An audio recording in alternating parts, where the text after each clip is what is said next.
Week 3 of the NFL season was the week of special teams, as we had 4 games in on a game-winning field goal as well as 4 blocked kicks, 2 of which were returned for touchdowns. I guess the NFL scriptwriter had a background in kicking. Last week, I wasn't as good as I was the first 2 weeks, as I only went 9-7, bringing my total record on the season to 33-15. In this video, I'll be predicting every week 4 game with score predictions. If you enjoyed this video, then please drop a like and subscribe if you're new. Subscribe takes a second and it really helps me out. Thank you, and let's get started. Minnesota Vikings versus Pittsburgh Steelers. 3 weeks in and I have no idea if the Steelers are good or not. They barely beat the Patriots, only doing so thanks to 5 Patriots turnovers. Ever since week 1, Aaron Rodgers has been fine but nothing more, and the Steelers still can't get the running game going. The Vikings absolutely killed the Bengals. Carson Wentz was fine, but he was far from the reason the Vikings won this game in the way they did. Isaiah Rodgers may have just had the best individual defensive performance of all time, with 3 forced fumbles, 2 defensive touchdowns, and the first ever 99.9 PFF grade. I'm taking the Vikings to get the win in Ireland 24-17. I think their defense dominates Pittsburgh's offense, and as long as Carson Wentz isn't horrible, the Vikings will get this win.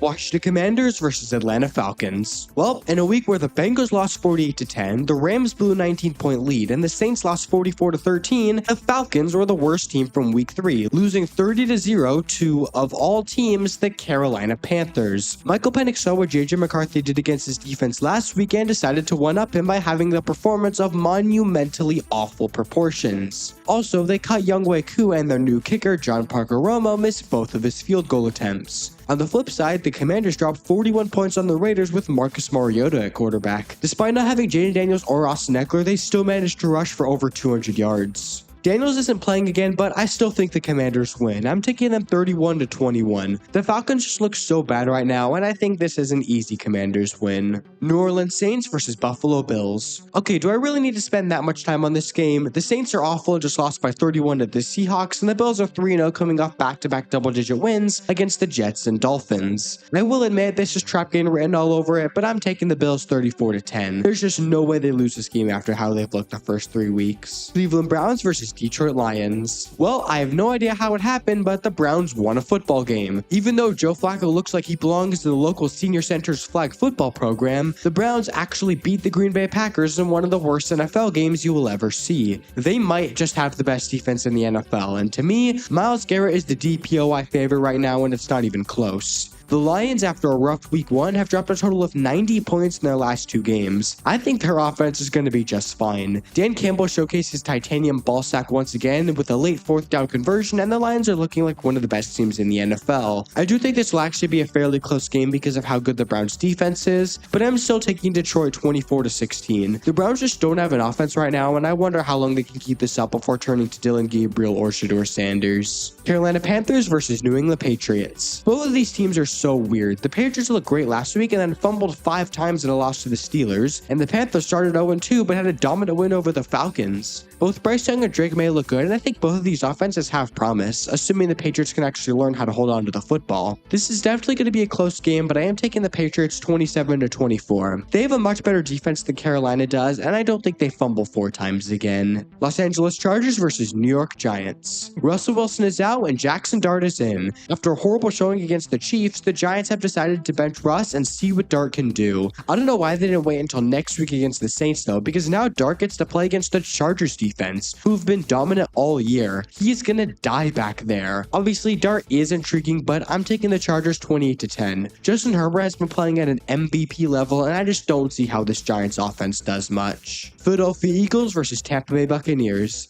The Eagles offense finally woke up and did something last week. After being down 26-7 to the Rams, Jalen Hurts, with some assists from 2 blocked field goals, roared back and won to move to 3-0. Hurts played like a top 10 quarterback for the first time this season, and AJ Brown finally decided to exist. The Bucs also moved to 3-0, as despite having one of their own kicks blocked, Baker Mayfield led a 3rd straight game-winning drive and beat the Jets. On top of all that, the Bucs are getting both Chris Godwin and Tristan Wirfs back, which is absolutely massive. This might sound insane, but I actually think the Bucs beat the Eagles here 27-23. Baker Mayfield has owned the Eagles as of late. The Bucs are finally healthy for the most part, and I think the Eagles finally lose for the first time since week 4 of last season, which fittingly was to the Bucs. Tennessee Titans versus Houston Texans. The Texans are easily the most disappointing team so far this season. They've started 0-3 and their offense looks horrible. CJ Stroud has not been good and this offensive line has been just as bad as advertised. The Titans are also 0-3, but at least we knew they'd be bad and Cam Ward has shown a lot of flashes. One of these teams has to get their first win here, and I think that's going to be Houston 20-17. The Texans defense should be all over Cam Ward, and I think that should be enough to get this win. Indianapolis Colts versus Los Angeles Rams. It only took 3 weeks, but Rigoberto Sanchez can finally add a punt to his 2025 highlight reel, and that was the only one because the Colts dropped 41 and the Titans are now 3-0. Indiana Jones once again had a good game, and Jonathan Taylor is making his case to be the best running back in the league. The Rams were dominating the best team in the NFL for an entire half, but 2 block kicks and a Jalen Hurts masterclass led to them falling short to Philadelphia. But the offense looked good for the most part, and Puka Nacua has been the best wide receiver in the league this season. Look, I've been very impressed with what the Colts have done this year, but I do think they finally fall to the Rams 28-24. This is easily the best team the Colts have faced yet, and I see them walking out of this game with their first loss. Jacksonville Jaguars versus San Francisco 49ers. 2 games with Mac Jones, 2 victories. Now the 49ers are getting Brock Purdy back and are looking like the favorite in the NFC West. Unfortunately, Nick Bosa is out for the year, which is bad for their defense, but they still do have talent on that side of the ball. The Jaguars narrowly beat the Texans, but Trevor Lawrence hasn't looked great so far, and Brian Thomas Jr. is looking like the next Kyle Pitts. I'm going to take San Fran to remain undefeated with a 24-20 victory. Getting Purdy back should open things up a little more, and I just don't trust the Jags offense right now. Baltimore Ravens versus Kansas City Chiefs. It's insane that one of these teams will be 1-3 after this week, but here we are. The Ravens might actually have one of the worst defenses in the league. They gave up 41 to the Bills in week 1 and 38 to the Lions last week. On top of that, something's up with Derrick Henry. That's now 3 fumbles in 3 games. I'm not saying he's washed, but this needs to get cleaned up. Right now, it feels like Lamar Jackson is carrying this team on his back, and that's just not sustainable. But speaking of carrying, that's exactly what Patrick Mahomes has been doing this entire season. They did beat the Giants to get their first win on the year, but to be honest, that's not saying much. They are getting Xavier Worthy back this week though, which should open things up. However, I am still taking Baltimore 30-27. While I do have problems with their defense, I think Baltimore's offense is a lot better than KC's right now, and they should be able to do enough on that side of the ball to get the win. Chicago Bears versus Las Vegas Raiders. Well, I was actually kind of excited for the Raiders heading into the season, but now that they've lost by 17 to Marcus Mariota, I'm a little less optimistic. Their offense really didn't do anything until the 4th quarter, and their defense got ran all over by backups and 3rd stringers. Trey Tucker had probably the single greatest individual receiving performance so far this season, and literally nobody is talking about it because the Raiders suck so much. On the flip side, the Bears have seemed to finally figure things out. Caleb Williams was awesome against the Cowboys, throwing 4 touchdowns, including a 60-yard dime to Luther Burden on a flea flicker.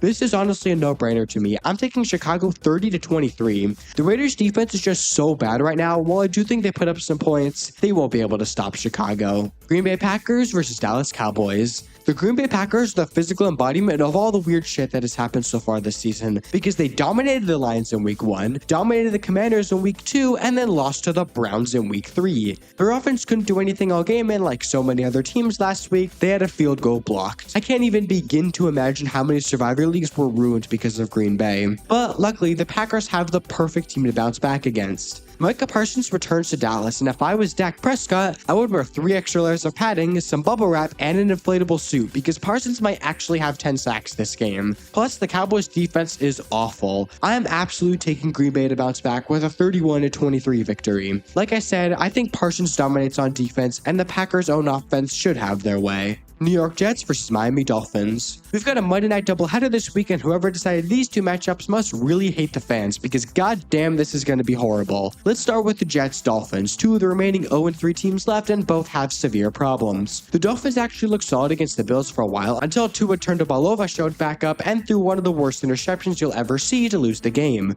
Tua might actually be the most unclutch quarterback ever. When it comes to stepping up in big moments, he's the anti-Tom Brady. The Jets still don't have a defense. Aaron Glenn was supposed to help this defense return to 2023 form, but instead they've been worse than last year. Justin Fields is returning, and he played great in week 1 before getting hurt in week 2, so who really knows what we're getting? But one of these teams has to get a win here, and honestly, I think it's going to be the Jets 21-20. The Dolphins have shown me no reason to trust them at all, and the Jets have at least competed with 2 good teams in the Steelers and Bucs. Jets move to 1-3, and the Dolphins probably fire Mike McDaniel. Cincinnati Bengals versus Denver Broncos. Well, after getting their soul ripped out of their body, shoved down around their mouth and ripped out of their body once again by the Vikings defense, the Bengals now get to move on over to the Broncos defense. How fantastic is that? Isaiah Rodgers by himself literally outscored the entire Bengals offense, and the Bengals desperately need Joe Burrow back. The Broncos played it tight with the Chargers, but a couple overthrows and an incredible Justin Herbert fourth quarter meant they fell to 1-2. There is no way anybody is staying up past midnight to watch this game, but I do have to pick someone, so give me Denver 23-7. If the Bengals can actually score double-digit points, I'll be impressed. But that's it. Those are my Week 4 NFL predictions. Where do you agree? Where do you disagree? Comment below. If you enjoyed this video, then please drop a like and subscribe if you're new, and that's it for me. See ya!